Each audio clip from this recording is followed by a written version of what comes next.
Welcome to. So I didn't do this before.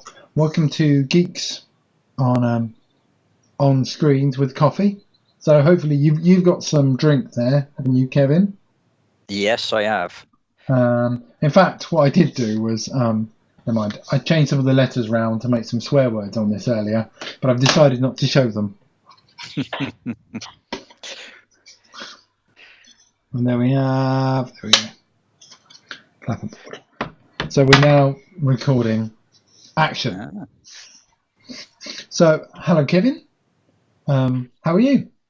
I'm good, thanks, Mark. Yourself? Yeah. So the idea of this is just add a bit of social interaction because I don't get a huge amount. So just imagine that we're going to a water cooler or we're having a bit of a coffee break and we're just having a bit of a natter. So how are things with kind of the virus stuff? How are you and how's your family? You said before we were officially live that your wife's in healthcare. Yeah. Sandra. So she looks after the funeral basically. So she's been drafted in the help at the moment. So it's obviously affected us to a degree because, like the UK, we're kind of on a self-isolation as well. So we only go out if necessary. However, when they first announced that over here in the Netherlands, I actually had to go and work for a client's site for a while just to help get things going for them whilst a few things were being sorted out. So I was doing that, and then my wife got asked to go and help out with the healthcare situation.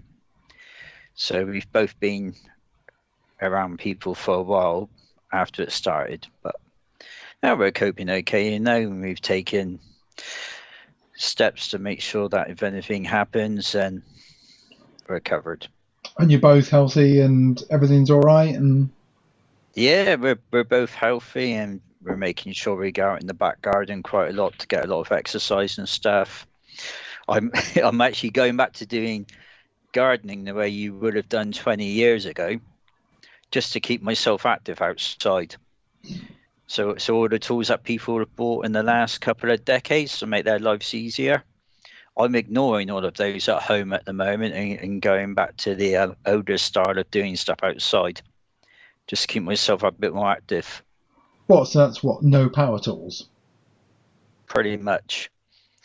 So basically everything, all the cleaning up the patio and everything's been done by hand at the moment, and the same with all the pruning and things like that. Yeah, well, pruning I can see, but I guess, a brush, bit of elbow grease, but it's just much faster with a jet wash. It is. Even if you've got a power tool, cutting bits of the garden down is fun. But but whatever floats your boat, whatever makes you happy. We didn't do the run through. I normally kind of run through what we're going to talk about. But I'll surprise you. Go for it. You've seen the others. What I didn't notice is that people were commenting on the last one on Facebook. So I was going to just check Facebook to make sure people weren't doing anything. But I can't even see that we're live on Facebook. Yeah, it'd be all right, wouldn't it? Let's have a look and see. Apparently so. And there's one comment. Ooh. That hasn't appeared on mine. A Sander. Oh, yeah. There we go. All right. Look, one little eye to show that I'm watching it. There we go. All right, good. So, what are you drinking? What was that? Was that coffee or was that squash? That's beer? Water in a Sequel Skills mug. Yeah, I've had lots of coffee today. Like I said earlier, I actually had a machine come over from Germany. So what kind of machine? What was it? A filter or a espresso? It's a Melita. It's called a barista. So the inside of it is actually the mechanics of what a barista would do in real life. So it's quite a good little machine, to be honest. Is it a bit of a faff then, or is it easy to make the coffee? It's easy to make the coffee. You pour the beans and you press the button, and the little barista inside makes it for you. What? So it grinds the beans for you? Yeah, like a barista. You open that up and it's got all the mechanics in, and you So can actually see it. so lazy. So But go on. you have to. I was going to say, you have to remember when I lived in the UK, I was just drinking instant coffee all the time. It's only when I moved over here I started drinking the good stuff. The good stuff. You mean proper coffee? Yes. Yeah. So what have you been up to, Kevin? Because I saw some posts, some tweets, and some stuff. Actually, mostly on LinkedIn for some reason. I don't know why. Was it the Weekender? And I was just talking with Ben. I think he submitted a session. You and some Welsh bloke, random Welsh bloke, have got together to put on some virtual conference. Yeah, well, it all came about from just an innocent tweet I sent out the other week. Because I wonder if somebody's going to sort out a virtual conference for all the people in Europe who've put all the effort in to organise and volunteer for all the conferences. Because, as we both know from working together in the past, a lot of effort go into these conferences, and I felt quite bad for the guys that, people that had all cancelled and had to postpone them. So I sent that out as an innocent tweet. I wonder if somebody's going to ask a certain association nicely if they can get together to have one in Europe. And then the random Welsh person, as you called him, kind of said to me it was a good idea and encouraged me to think about it a bit more. And after a few ideas and a few tweets, this event came to be. So we talked to a few people about bouncing around ideas about the name, and then we came to this rather interesting name for everybody. So we stuck with it. The Weekender. Yeah, well, Data Community Weekender Europe. So the event is organised fully by Europeans. DCWE. All right, okay. Not as catchy as Hesteba, but it's catchy. I'm sure it will catch on. Yeah, well, I think most people are shortening it, as you know, they're shortening it down as Data Weekender. Well, just Weekender, wouldn't it? Wouldn't that work? It would, but I'm sure that a certain music-based organisation may be a bit upset. It's a very similar name to one of their albums. Oh, okay. I'm not sure. You might have to spell that one out for me. I thought Weekender might be I'm thinking of the In-Betweeners. Ah, yeah. So you and Geffen are organising this conference. I saw the call for speakers. I have to be very clear about this. It's not just me and Geffen. It's a team effort. There's 6 people. Name them. Name them now. Name them. Do it. Maybe I shall wait. I'm sure some people have figured out some of them already. So obviously it's me and Geffen, a certain chap from Iceland, a certain chap from Ireland, and a couple of other guys floating around as well. So all 6 of us are live in different parts of different European countries. So we've all grouped together to do a proper team effort. There's other people that have also pitched in their help as well, who are not part of the main organisation team, but they're all fully involved in their own right. If you go to our meetup page, for instance, you will see that somebody else in Ireland actually created it. So it is very much a team effort, this event. And the idea was, and this is why we reached out, the idea was for all the organisers and volunteers of the Council and Postponed Events in Europe to get together and have a combined effort. And it's as simple as that, really.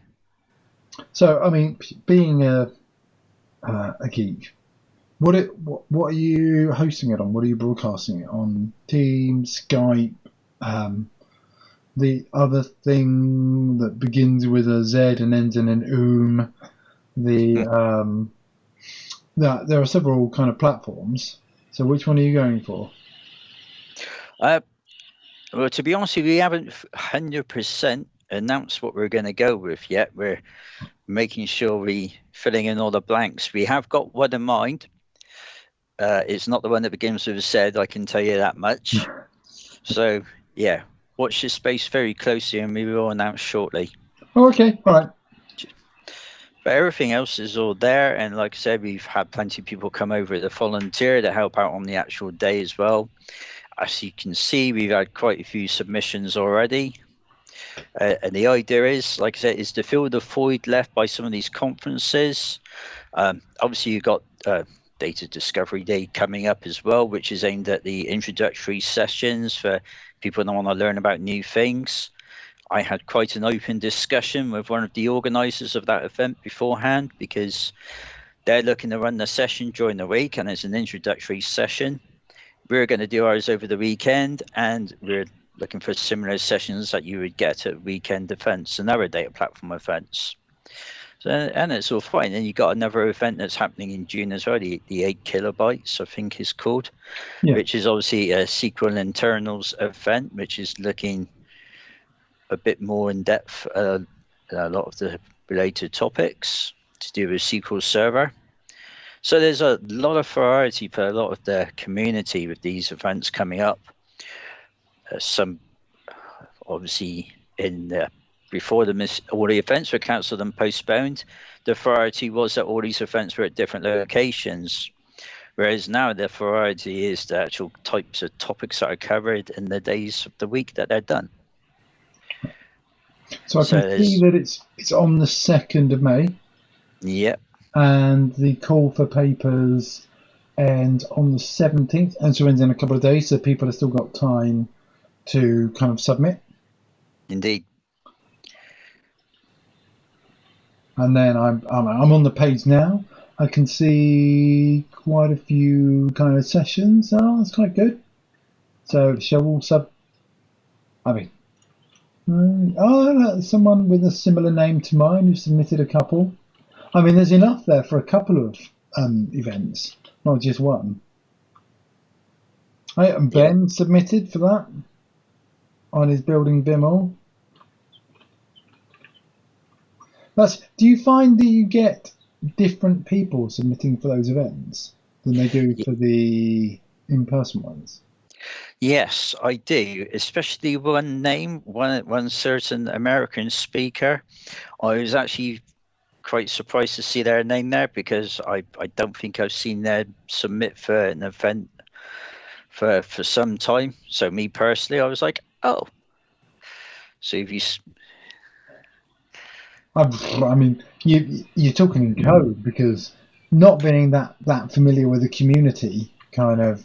Okay, I was. You can say no comment.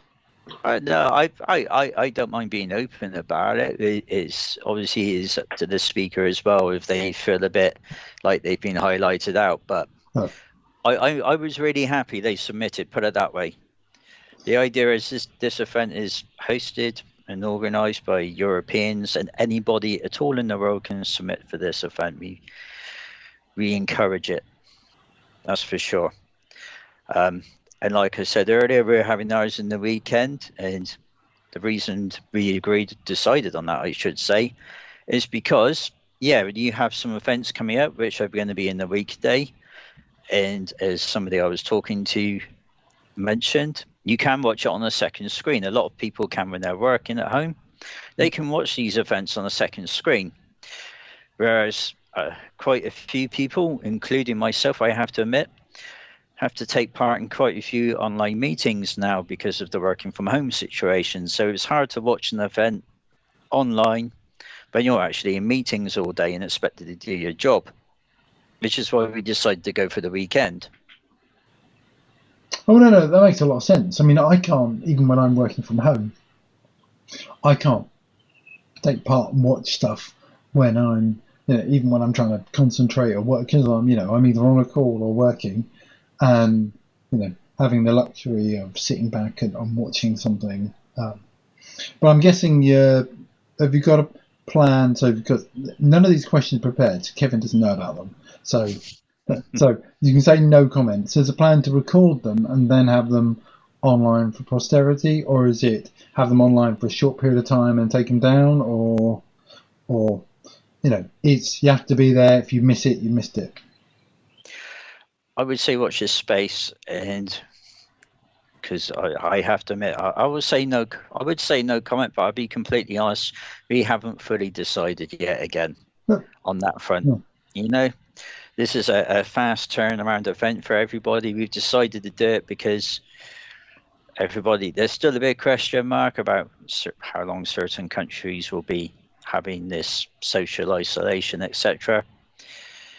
So we thought we'd do it sooner rather than later. Yeah, I'd still be expecting it to go on in the UK for a good couple of months. Look, it's bad enough being presenting to a room of people, and they're there. Look, I can see you had your phone up in the corner. Other people wouldn't have because I've cut off the edge of the screen. That's because somebody who was watching this at one stage just messaged me to say, I'm watching you. That's why I went to pick the phone up. I was like, okay. All right. We're going to go with some of our standard questions. What's your favourite cheese, Kevin? What's your favourite cheese? Quickly. I have to admit it's got to be cheddar because I come from near cheddar. Yeah. And you know this. Yeah, no, it makes a lot of sense. I would have thought, though, where you live now, is your palate not being opened up? Well, yeah, I do eat a lot more European cheeses these days. I am quite partial as well to brie. So I find that quite nice and have that quite often. So, yeah, I do have a lot more variety these days. Now, it looks like I'm on your laptop webcam.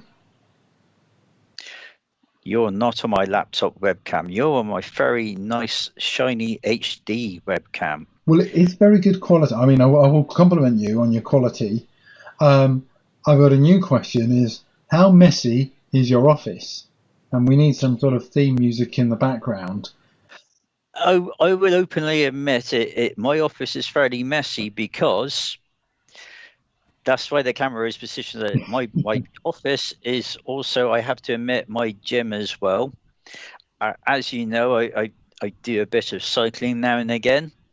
So I need somewhere for the turbo trainer and the bike to live. So for me, it makes sense for it to be in the same, in my office, basically. So if I thought about this, and I can't do this, but I thought if you could, it'd be fun to have a scoot around your office. But I think that's probably not a good idea at the moment. People don't know, so we're on different. I'm talking to you on one camera, and everybody else is seeing a different camera. So you're seeing everyone else is when they're watching it. I've got the green screen and it's zoomed in, so this is all white. You're seeing this sort of green screen behind me at a bit of an angle. In fact, what I might be able to do is now it was no, I didn't mean to that one. I can do. What am I going to turn off? No, that didn't work very well. No, I should have thought about that before I did it. People can't see but what's by me, but this room is an absolute mess. But I've got lights and I've got other things set up, and it was Scott Hanselman that kind of turned me on to kind of using OBS, which is why we're talking on Skype, but it's also been streaming onto something else. Oh yeah, onto YouTube, Facebook, Twitter, the Snap chats, the whatever, Ooh. Everything live. Yes, yeah, I'm watching a little bit going on. So in fact, I couldn't really see before. We had some comments from Kevin Klein was watching it, and so because I'm not watching the comments, I wasn't replying, but other people were. All right, well that was I won't try that again. All right, so what's the best thing that's come out of the virus for you? personally? Is it like working at home? Is it because I've been watching some cool stuff on YouTube that wouldn't have been there if it wasn't for the virus. So, what's been good for you? I'll be honest with you, I used to work from home for a couple of years when I first moved over here to the Netherlands. It's fairly common knowledge of a lot of people that I was still working for a UK company. And back then, it's fair to say my experience of working from home now is completely different to how it was back then. So my mindset on how I go about doing all the meetings and everything is completely different. I would say it's actually more improved than how it was when I was doing it a couple of years ago. So it's been an interesting learning curve for me. It's taken some adjustment to come back to working from home again after specifically leaving a job to work in an office, because obviously working from home for a lot of people seems like the perfect job. But for me, after a while, because I was living in a foreign country, I wanted to go and mix with in the country I live in. So that's changed me quite a lot. I think it's for the better as well. Like you said, it is a good period to catch up on a lot of things as well. So it's given me a bit of a chance to study for Microsoft certification. So I've been looking to do that as well. And it's not a data platform certification either. So it's quite an interesting challenge for me. Which one? So I'm looking to do the Azure DevOps Expert certification. Right. So I'm a product owner of, at this moment in time, I'm a product owner of just under 2,000 SQL Server instances.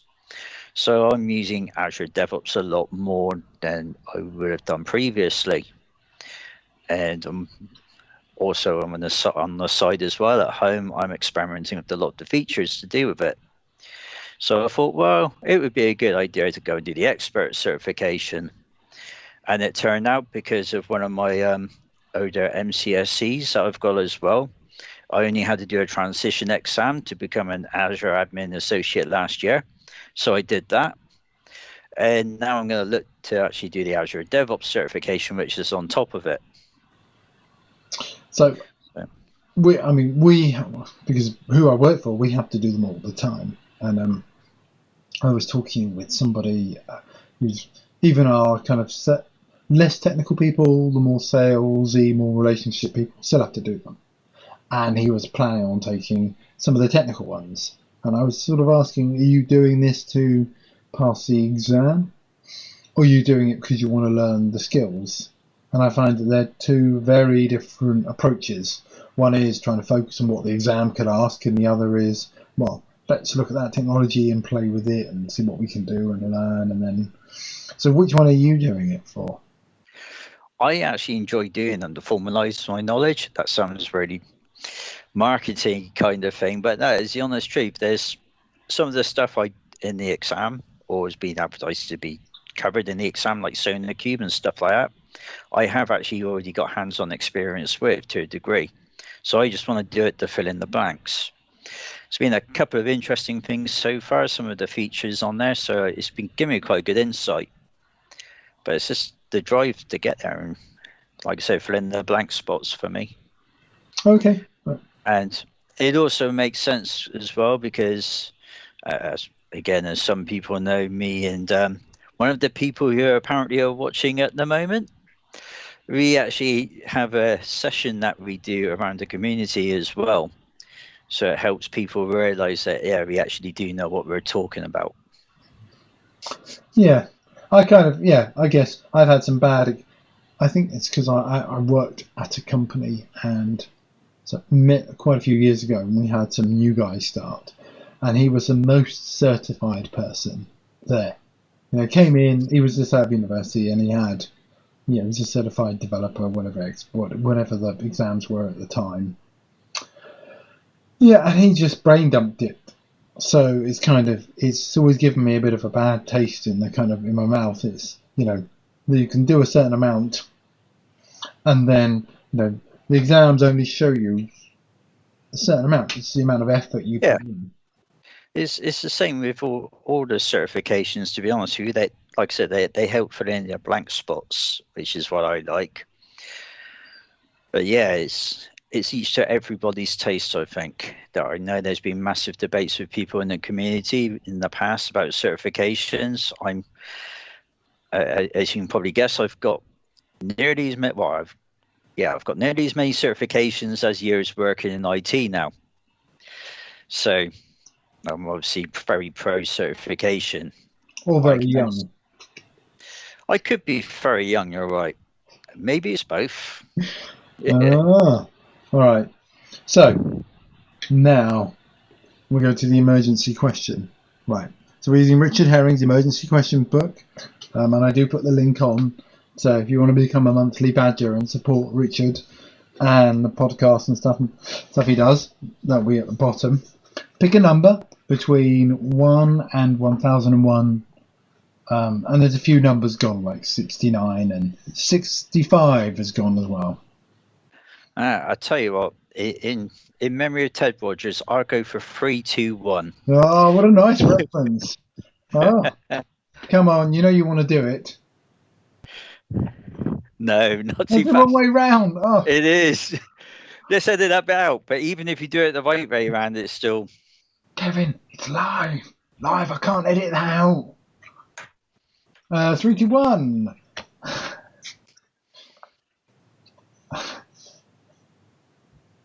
I think either way these days would get people in trouble. So, if you were the ruler of the universe, what laws would you make? And so Richard's got an answer to this. Everything would be made of 12s, which would grow back if you ate them. But it might, although this might have an impact on the commercial viability of 12s. So, what rules would you make if you were in charge of everything? oh, that's a very good question. I think, especially in this day and age as well, one specific rule or one specific law? Say it again. I think that would be 3. If you were the ruler of the universe, what laws would you make? And it's laws, so it could be more than one. Oh, Like, I think no eating in the cinema, no talking in the cinema. They would. actually they are my pet hates, but that's a very good question. I think it would be that is by a very obscure law for people to learn at least one new thing every week. Every week. One new thing every. Yeah, well, yeah. But it'd be hard to enforce, but yes. How would you prove it? But that's true. So is that something that you try and do? Yeah, quite a lot, to be honest. Okay. What did you learn this week? I mean, you've asked for this now.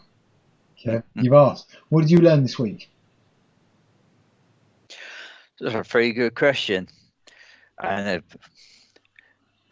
I suppose since we've just been talking about it anyway, I've learned a couple of new methods to get some feedback from Azure DevOps. Oh, so share. Is it something you can share? Not at this moment in time, no, because it was on another machine, unfortunately. So, yeah. All right. So, well, what I'd like to do is there a short link or some sort of bit.ly link for the Data Community Weekender Europe? Or are you just suggesting people put that into their favourite search browser engine? Bring up Vista, type it in. Put it into their favourite search engine and then it will probably appear. I should know because I actually looked for it earlier and it does appear when I search for it. Right. So what I have to do is to look for Data Community. So Data Community Weekender Europe. Let's see if it comes up in Ask. It's no longer Ask Jeeves. That's interesting, isn't it? I thought it was Ask Jeeves. Yeah, well, I've No. seen some. Don't. No. There's a meetup. Oh, that is it. So it's a meetup group. There's also a meetup as well. Yeah, No, I didn't realise. Oh, and obviously it's got a very distinctive logo on there at the moment. The picture on the call for speakers page, I'll admit, was not my idea. It was somebody else's because it was my team's background, and somebody commented about it. Well, it was my team background on the online meeting I was in, I should say, at the time. what the graphic of the or the actual picture of you in the VW bus. The picture of me in there. Yeah. And they've vectorized it. Is that the term? I honestly couldn't tell you what they did with it. They just somebody took it upon themselves to very nicely do the graphic. All right. So it's a meetup group, and it's also on, where did I find it? Sessionize. Yes, the call for speakers is on Sessionize, and it's a meetup group. And So, people have got 3 days. Is it now? Just be clear. Is it midnight on the 17th BST, or is it CET? It is CET. It's my time, basically. All right. Only because Kevin and I had a discussion about what time to meet up. So, oh, you an hour ahead, aren't you? And then I got all confused, and I thought I was an hour ahead of you, and no, didn't work out too well. But we managed to meet up at roughly the right time and roughly get it done. I mean, to be honest with you, I had the similar issues when I first moved over there here and was going through it with other people. It's the same with public holidays as well. Yes. Yeah, you find out that when you work with Indian teams, that they seem to have a lot of public holidays. Yeah, and some of the holidays we took for granted growing up, all of a sudden are not public holidays anymore. No, but you must have different ones over there. Yeah, we have different ones over here. We have the similar ones as well. So it works out. More or less in the UK. Around about even, I would say. It's about the same ones. It's just on slightly different days, and like once every 5 years and things like that. What you have ones that are every 5 years? Yeah, but it's kind of an unofficial one, but a lot of companies still give to people the time off. So. Yeah. Oh, what you mean? A bit like Christmas Day. Christmas Day isn't a public holiday, and neither is Easter Sunday. That's true. But now we got some interesting ones over here, and there's some slight differences. Like, of course, for instance, Boxing Day, as we call it in the UK, is actually called Second Christmas over here. Easter Monday is technically Tweede Pasen, so yeah, second Easter, effectively. So yeah, there are some small differences. All right. Well, thank you for chatting to me. And there is one final question. It is the imperative of the guest to nominate someone else for me to talk to, purely because I'm a lazy human being. Who should I talk to?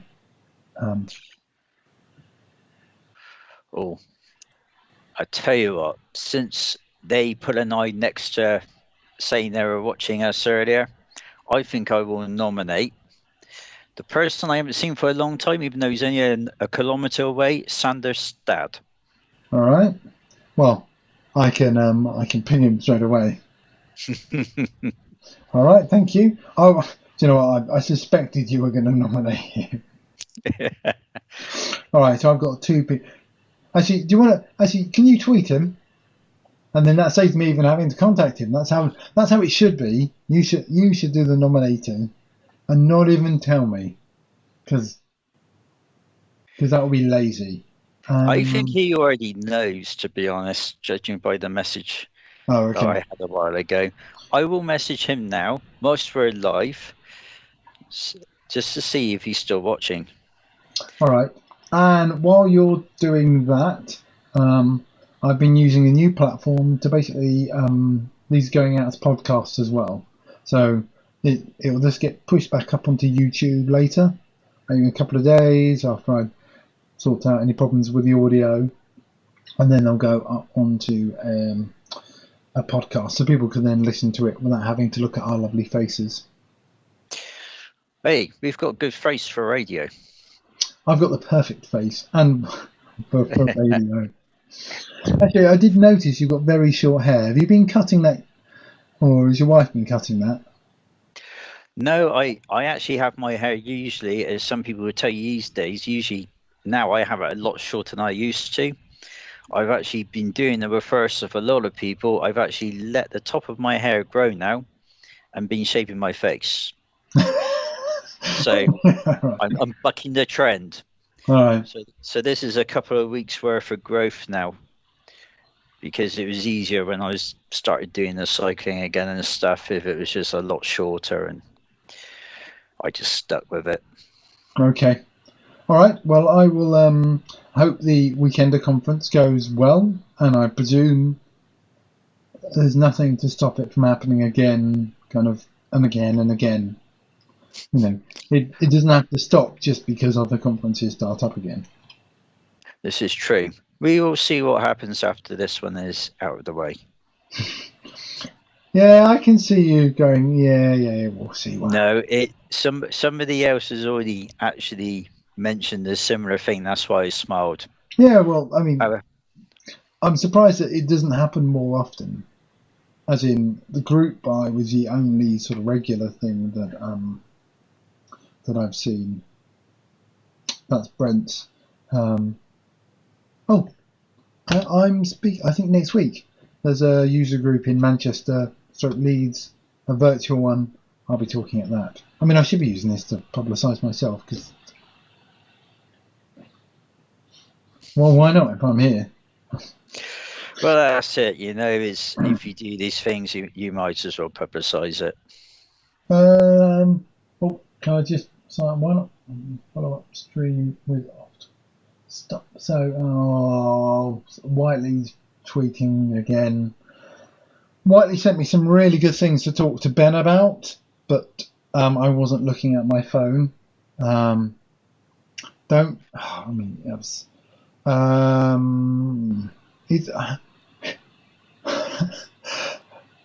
Things I was thinking about how to make things smoother. Oh, thanks. He thinks they need making smoother. Why I order. All right. Well, I need to get him back on, so I might get him back on again, because I haven't asked him the MVP questions, and I need a whole set of questions to ask non-MVPs. Well, let's have a catch up after your event. Let me know how it went. Because it'd be fun just to see kind of how you went with the tech, because I'm kind of interested in that side of it. Yeah, it should be interesting. As I mentioned to somebody this week, I might even actually just attend the event from the luxury of my own sofa when I'm online. Well, I've got all the. Exactly. I've got all the kit here. I've got obviously the HD webcam. I've got a decent microphone from which I had to invest in last year when I done that video. So yeah, and I know it all works because I had a party the other week with it all set up. Oh, okay, cool. Actually, is there anything people should catch up? Any of your stuff online that people can see if you've recorded something? Well, I did that video last year as part of the Azure Advent Calendar about SQL Server related services in Azure. If people want to have a look at that. And you've already got the URL, I suspect, from my blog posts anyway. So, yeah. He's shaking his head, and I go, no. I'm looking at it now. What day were you? Kevin. There we go. You were Christmas Day. Yeah. I was Christmas Day. They said have you got a preference to the day? And I went, no, it's fine. So they put me on the very last day, right at the end. And I thought, okay, no pressure then. I can't see your symbol. Your video, your link to it isn't up there. I don't think so. The link to your blog post isn't up there. It's just a link to your Twitter stream. I see. Terrible. That's why your Twitter. That's why your kind of your blog hits haven't been as high as they should be. Well, it doesn't matter, you know. At the end of the day, doing the video was a very new and interesting experience for me, and I had to learn a completely different set of skills to get it all together smoothly. Well, I'm fairly sure my video is probably only a handful of them that had the credits at the end. Because I even put the effort in to do credits for everybody. So I used a musical instrument for the introduction with snow because it was Christmas Day. And then I thought I put the effort in as well and actually put some credits at the end. Okay. Well, have you got that then? Did you post it up onto YouTube yourself, or have you? No, the videos are on YouTube as part of the Azure Advent calendar that was done. Okay. Right. So, well, I'll see if I can find it on the YouTubes and post it up. If not, I'll ping you to see if I can find out kind of what the link is.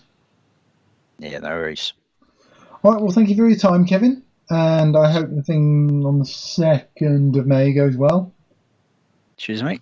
And no pressure for choosing my sessions. It's fine if I don't get chosen. I won't take it personally. You'll never speak to me again, but apart from that... Apart from when I want something from you, then I will, of course. All right, cheers. Take care.